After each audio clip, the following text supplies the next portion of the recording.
Hi everyone, in today's video I'm going to be doing a complete refurb of my 15-year-old Dualit toaster. I'm going to be showing you how to clean off years of grime, how to replace the timer switch, and also how to replace all three elements.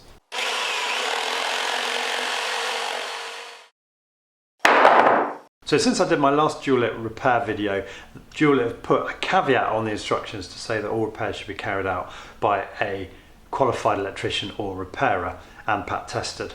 The pat testing is particularly important if you've got one of these appliances in a workplace. This point about using a qualified electrician is a bit of a shame to my mind, because if you're going to buy these components which cost over £50 with the timer and all three elements, you're not going to get an electrician to install them, because you might as well just get a new toaster. By the time you've done that, it'll be cheaper to get a new toaster. And this cuts across the whole ethos of companies like Dualit brilliantly producing components you can swap out so that your toaster doesn't end up in landfill like most other appliances these days. Help is at hand in that you can send your toaster back to Dualit, and for £20 they'll repair and send it back to you, obviously plus the cost of the parts that you needed and your cost of getting it to them in the first place. But I'm interested to know what you think. Let me know in the comment section below whether you think I should have posted this video. Since I did it, I've had a lot of soul searching in the last few days thinking maybe I shouldn't post this, because obviously safety in operation and repair of electrical appliances is of paramount importance for obvious reasons, and I don't want to be setting any bad examples. Let's not forget, the reason I'm doing this video today is I had a sticking timer switch, which is a massive fire hazard in itself, and one or two of the elements had gone, which actually blew the 13 amp fuse in the plug. So from an appliance which was inherently dangerous, I've now got a pretty much brand new machine. It's interesting, if you compare the old control knob with the new one, you've now got emblazoned on it, unplug after use, fire risk. So there are safety measures we can all take, unplugging the appliance every time we've used it. That way you're eliminating any fire risk. So I guess the benefit of this video today is that it will point out to any of you who don't feel comfortable doing these repairs that you can send the machine back to Dualit rather than throwing it into landfill. And for those of you DIY gurus hellbent on replacing the components, hopefully it will give you some useful pointers along the way. Today's toolkit, nice and simple. Obviously the parts that you'll need to get from Dualit or from some other supplier, we'll come on to that in a minute. You need a screwdriver, manual or electric. The important thing is it needs to have a posi driver PZ2 bit. And the most important part of the entire equation, you've got to have a 6.5mm spanner. You cannot get these in DIY shops, so make sure you get one from Dualit. They're free of charge. Oh, and we've got some wire wool. If your toaster is as grubby as mine, you may need some of this. Now, it's a sad fact that we live in a throwaway culture these days as appliances become cheaper and cheaper. And so when one of the elements on my toaster gave up a couple of weeks ago and blew the fuse in the plug, my wife said, why don't we just throw it away and get a new one? And that would be a massive shame, because Dualit, along with, say, pneumatic Henry vacuums, are two of the last sort of British-made appliance manufacturers that make household appliances in truly modular form, meaning you can replace various different elements in the appliance by simply phoning up the manufacturer, letting them know which one you've got, and getting them to list the parts and actually send them all out through the post to you. And that's exactly what I'm going to show you I've done today with my old Dualit toaster. First step, and not essential, I got my Ryobi leaf blower out to remove decades of crumbs and other residue from inside the toaster. Now, one of the reasons the family wanted to get rid of the toaster was all the grime and grease and dirt that built up over the years. So I've got a really neat trick using this wire wool for removing almost all of the grime and dirt to restore the toaster to its former glory.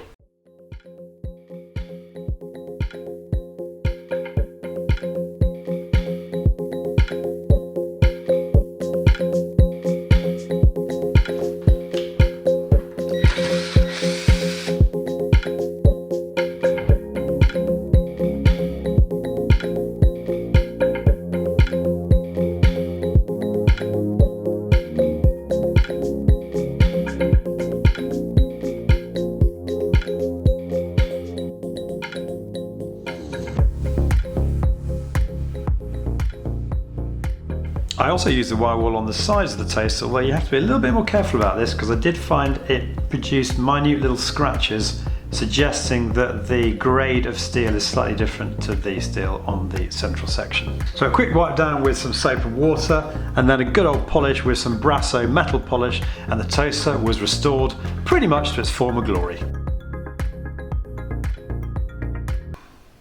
So at this point I phoned Dualit, partly because the serial number on my toaster is so old it doesn't register on their online ordering system, but also because it's quite good to have a chat with people over the phone to work out exactly what you need for the repair.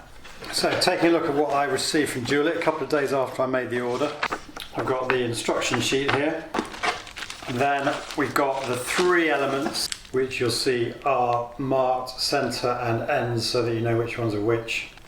I've got a little crumb tray handle because the old handle I had snapped and came off, whatever. So this will be my first repair of the day. Just nice easy job just to quickly press that in.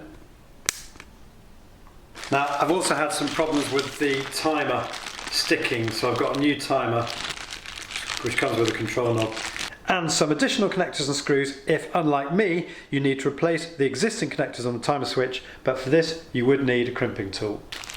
I did actually ask them on the phone if it had a control knob and they said no, so I've got another one as well. So if any of you need a control knob, do let me know. And all that for £54.90, less than half the price of a like-for-like replacement, and you're doing your bit for the environment.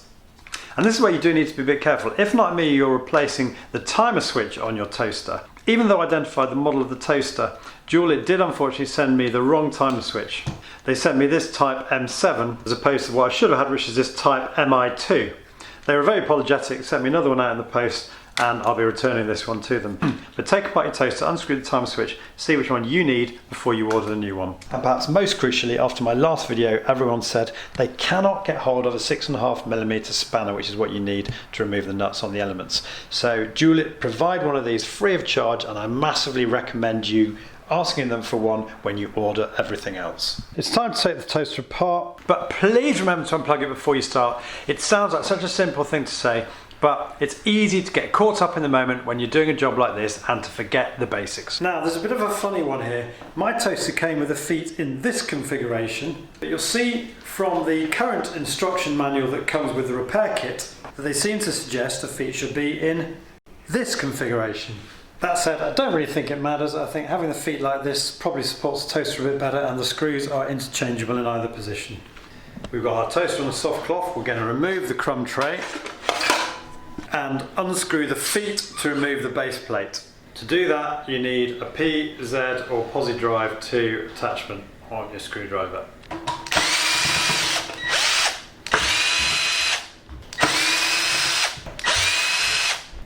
Something I never realised, but this foot back left is actually adjustable, which is quite neat in the unlikely event you've got your toaster on an uneven surface.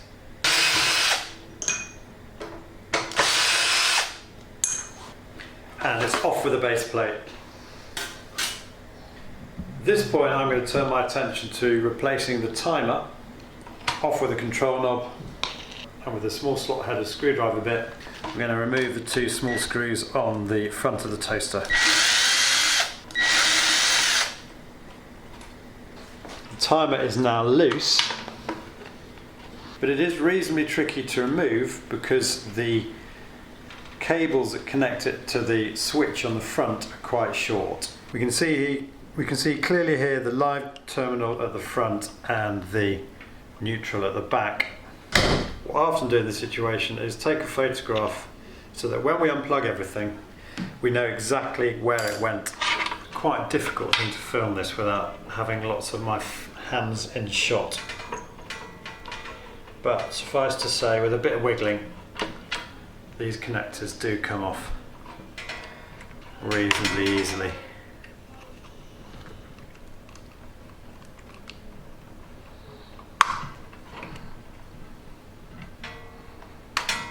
Now with that off, we're going to take the new timer switch, which hopefully has the same configuration, it's identical to the old, and we're going to start to put the leads back on as they were before.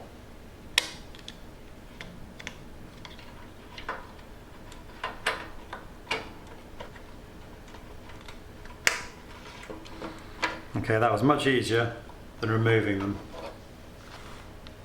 And you can cross-check against the photograph you took earlier, just to double check you've got everything in the right place. Now it's simply a question of putting the timer switch into the housing, attaching the screws,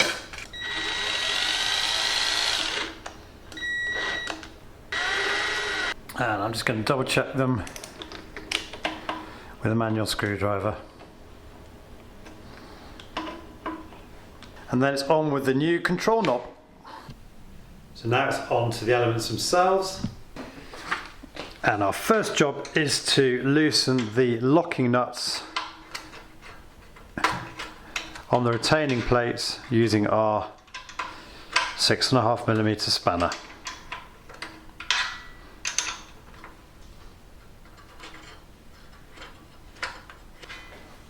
Now we can slide the retaining plate back. Now we just need to unscrew the brass links and wires. Again, not a bad idea to take a picture here so that you can remember where everything goes.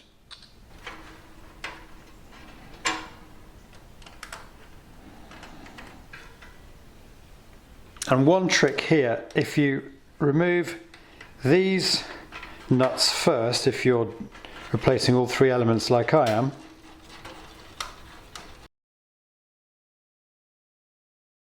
I tell you, it's so important to have this spanner.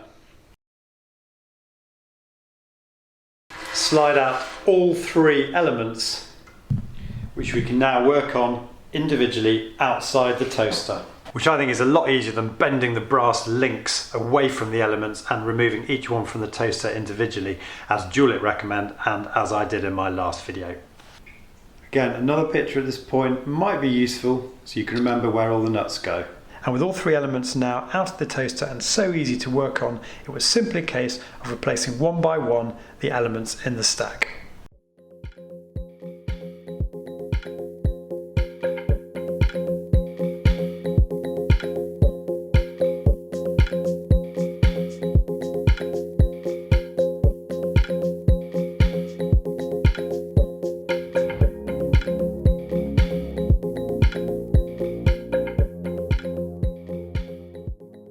With the new elements successfully assembled, we can now slot them into the toaster.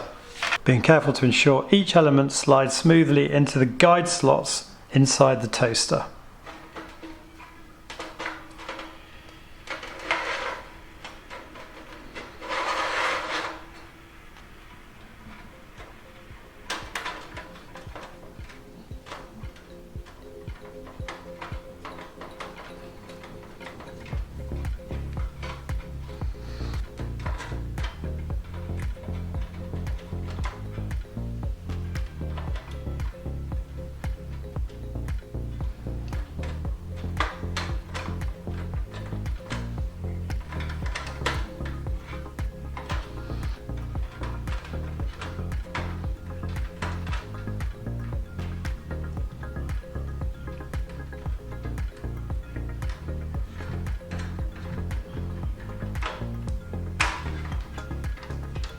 And using the PZ2 screwdriver bit gives you just enough purchase to tighten this nut in such a tricky place.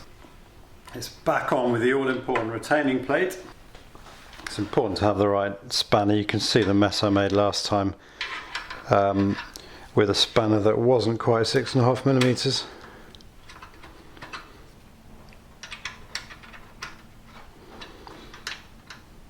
Slightly annoying of Dualit not to use standard sizes.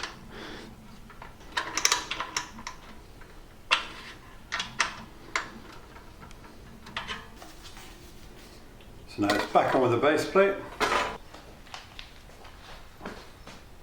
and the feet.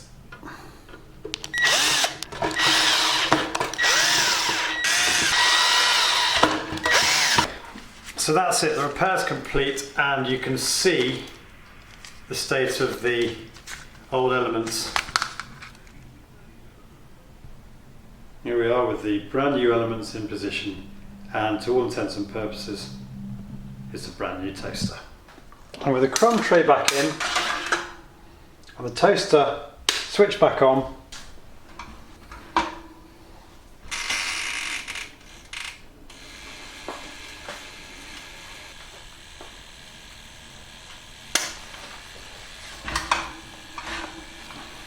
And there we have it, a fully repaired toaster.